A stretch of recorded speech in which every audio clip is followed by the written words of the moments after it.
La Judea del primer siglo, donde vivió nuestro Señor Jesús, estaba influenciada e impactada debido a diversos acontecimientos que ocurrieron siglos anteriores. Uno de estos fue la rebelión de los Macabeos, la cual hoy hablaremos en este nuevo programa para todos ustedes.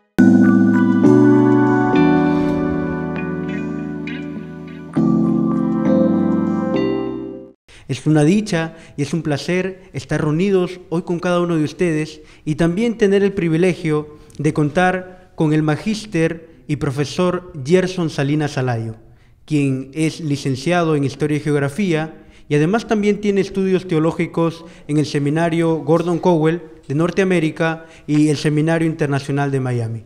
Muchas gracias, profesor, por estar en Viva y Eficaz. Bienvenido. Gracias, Josué. En primer lugar, felicitar por el programa que estás desarrollando. He visto algunos trabajos de tu presentación, me parece una exposición muy didáctica. Y a través de tu persona, saludar a todos nuestros amigos y hermanos que nos están acompañando en esta oportunidad, en esta sesión. Así que estamos aquí para servir y contribuir en esta hermosa experiencia de aprendizaje. Muchas gracias, pastor. El gusto es nuestro, profesor, ya que este es un canal dedicado a la historia bíblica y algo que compartimos en común con usted es que somos parte de esa misma iglesia. Para todos nuestros oyentes queremos decirles que nuestro hermano Gerson Salinas Alayo es el actual director del Seminario Teológico de la Iglesia de Dios de la Profecía. Bueno, queremos conocer en primer lugar algo que tal vez es poco explorado dentro del mundo cristiano y evangélico, y es que muchas veces se desconoce acerca de los detalles o de los eventos importantes que ocurrieron dentro de este periodo intertestamentario, que como protestantes no lo tenemos actualmente en nuestras Biblias. Y quisiéramos que usted nos pueda comentar un poco acerca de eso. Bien, esta parte de la historia es importante básicamente por dos motivos. Primero, porque al conocer este periodo, se le llama periodo intertestamentario, periodo del Segundo Templo, algunos le llaman periodo del silencio profético, nos permite tener una idea clara del Nuevo Testamento. En el Nuevo Testamento encontramos términos de instituciones como los fariseos, los saduceos, de pronto encontramos un Sanedrín y a un Jesús que está de pronto bregando con estos grupos. El Nuevo Testamento no te dice cómo surgen, en qué contexto surgen, ya te menciona la presencia de estos grupos. Entonces, al estudiar este periodo, una de sus importancias es eso, conocer el contexto histórico, cómo va surgiendo esto en movimiento. Por lo que la información que tenemos de este periodo no está en el texto bíblico, pero sí en otros documentos, conocidos como los documentos deuterocanónicos. El pueblo de Israel, en su historia, ha tenido diversos momentos históricos significativos. El pueblo hebreo, por el siglo VI, tiene una experiencia muy dura, que es la invasión babilónica. La invasión babilónica genera un cambio en la cultura hebrea, confronta la fe del pueblo hebreo. Nunca en su vida se imaginaron, por ejemplo, que el templo iba a estar destruido. Ellos tenían la imagen del templo con la presencia de Dios en la dedicación de Salomón por los registros históricos. Nunca se imaginaron que iban a terminar con la ciudad incendiada. Nunca se imaginaron que iban a terminar expatriados, huyendo, en crisis económica, en crisis social, porque se consideraban, y con justa razón, pueblo de Dios, tenían los preceptos de Dios, grandes hombres de Dios, promesas de Dios, pero de pronto hay una cultura, un reino, un imperio que los domina y genera todo un cambio. Lo que se conoce en historia como un sincretismo. Un sincretismo es una mezcla de culturas. Por ejemplo, la clase noble judía es llevada cautiva a Babilonia Y ellos tienen que aprender la cultura, el conocimiento babilónico, empiezan a conocer los mitos y las tradiciones de las divinidades y la forma de explicar el mundo muy diferente a cómo ellos lo entendían. Claro. Empiezan a ver otra cosmovisión. Eso va a generar posteriormente la necesidad de traducir el texto a otros idiomas porque aparecen judíos ya hablando arameo, porque ya están exiliados, están en Babilonia. Aparecen los famosos Targum, traducciones al arameo. Entonces, uno de los mensajes de esperanza era su liberación. Y según Jeremías, de pronto este periodo de invasión no iba a ser tan largo, una especie de 70 años. Pero lo que sucede es que cae el imperio babilónico, estamos hablando del siglo VI, y aparece otro imperio, la cultura persa, medo-persa. Ya acá hablamos de Ciro, hablamos de Darío y todo un periodo de invasión. ¿Qué es lo que ha pasado? Simplemente ha cambiado de dominio, de cultura dominante, pero seguimos siendo colonia, seguimos siendo un pueblo dominado. Eso empezó a generar frustración. Hay un proyecto de restauración, aparece Esdras, aparece Nehemías, toda una generación que empiezan a reestructurar el culto según el orden de David. Los escritos a ordenarse, porque muchos rollos han sido quemados, pero se está luchando entre el deseo de restauración y la incertidumbre y la realidad. ¿Nuestra realidad cuál es? Seguimos siendo colonia, seguimos siendo un pueblo invadido, pero lo que nos anima a los profetas es la esperanza. Posteriormente empieza el imperio persa a decaer y aparece otro imperio, el imperio griego liderado por Alejandro. Y una de las características del liderazgo de Alejandro es que él entiende más que el dominio militar y el uso de las armas, se requiere el dominio cultural, el dominio del cambio de pensamiento. Entonces aparece lo que se conoce como el proyecto de la helenización. Es decir, las provincias dominadas queremos que ellos tengan una identidad helénica. Para eso, lo que hace Alejandro es, número uno, por ejemplo, les motiva a casarse con las mujeres de las provincias dominadas.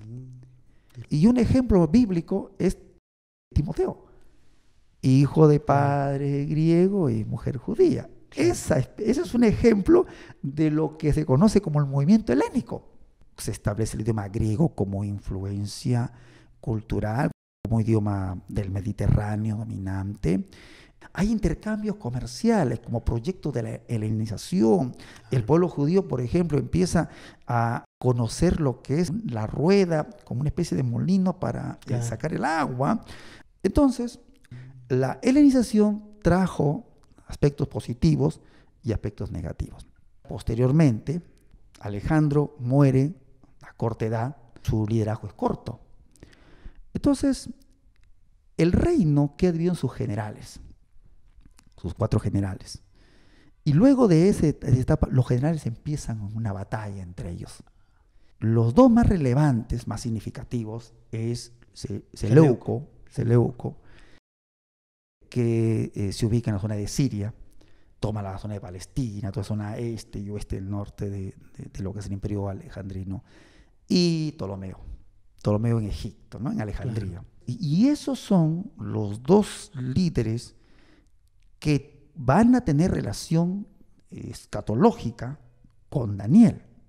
Y ahí, dentro de esa dinastía seleucia, que se llama por Seleuco, aparece un monarca, conocido como Antíoco IV Epífanes. Este personaje, significativo en la historia judía, es porque usurpa el trono.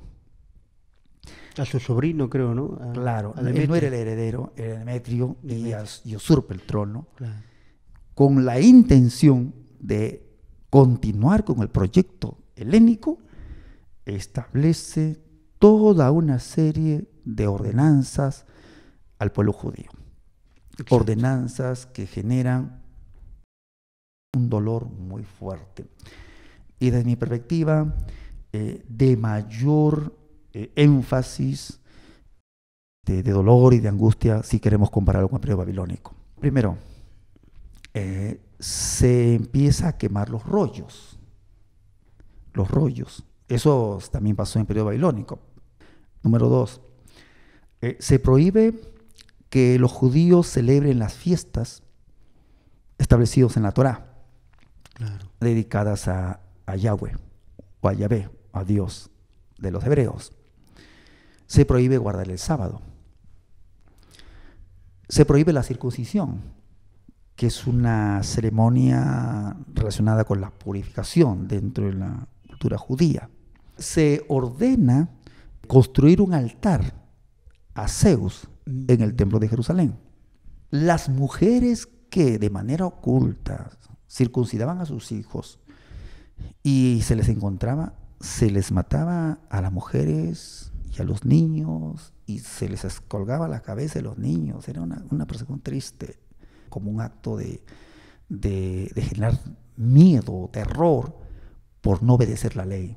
Se ordenó que Antíoco fuera adorado como Dios.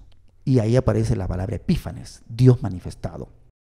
Flavio Josefo corrobora lo que dice Macabeos, que cada 25 de mes se celebra un culto a Antíoco Epífanes. Se ordenó que se componga canciones, alabanzas en honor a Antíoco Epífanes. Hay monedas de la época con el rostro de Antíoco Epífanes y donde está la expresión Antíoco el Dios manifestado. Toda esa experiencia es prácticamente una tribulación. Es conocido desde la perspectiva del Nuevo Testamento como un periodo de abominación desoladora.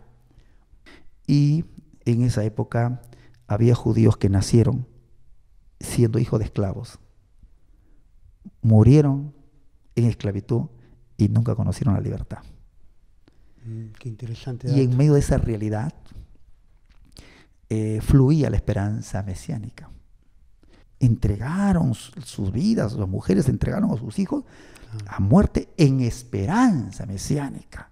Ese es un mensaje que se ha mantenido en la historia y eso es lo relevante de esa época también. Pastor, muchas gracias por ilustrarnos todo el marco, creo yo, de manera general, hasta llegar a Antíoco. Y muchos se preguntan, al igual que yo, en ese tiempo, para hacer el culto imperial, como bien nos habló, para hacer los sacrificios a Antíoco y a Zeus, ¿no?, que es un máximo exponente o ícono dentro de la mitología griega, ¿cómo estaba el sacerdocio en ese tiempo? ¿Cómo la gente empezó a ver esto? ¿Había judíos que de una u otra manera han abrazado ya la helenización? Muy buena pregunta, Josué. Mira, empieza a generarse diversas perspectivas de la red histórica. Por un lado, empieza a haber grupos que consideran que la helenización es necesario porque necesitamos entrar a la modernidad. O sea, la helenización era vista como un movimiento de modernidad. Entonces necesitamos estar de pronto de acorde al mundo cómo está avanzando. Claro. A este grupo se le llama los grupos de la modernidad o los grupos que enfatizan mucho la prosperidad social. Y el otro grupo es el grupo conservador, los tradicionalistas. Entonces se va desarrollando paulatinamente dos grupos, dos tendencias, básicamente dos tendencias. Dentro de esas dos tendencias aparecen diversas, lo que se conoce tradicionalmente como las diversas sectas. Movimientos religiosos dentro del judaísmo que están haciendo, porque dicho sea de paso, en este periodo va a nacer el judaísmo del siglo I. En el Nuevo Testamento, por ejemplo, se habla de fariseos. Claro. Y el concepto de fariseo tradicionalmente que se tiene es que fariseo es sinónimo de hipócrita. Sí, exacto. ¿Correcto? Pero lo que pasa es que a veces miramos un lado de los fariseos y no tomamos en cuenta que cuando hablamos de los fariseos, estamos hablando de fariseos conservadores, palestinenses, pero también fariseos que vienen de influencia de la escuela de Gilel babilónica. Exacto. Y las perspectivas son diferentes. Exclusivistas y de mente un poco más abierta, más liberal, por decirlo de alguna manera. Exacto. Eso se va desarrollando en ese proceso de invasión. Ahí nos hacemos la pregunta, ¿no? Dentro de este sector tradicionalista, conservador que usted nos habla, ¿quién fue este personaje que dio lugar e inició esta rebelión macabea?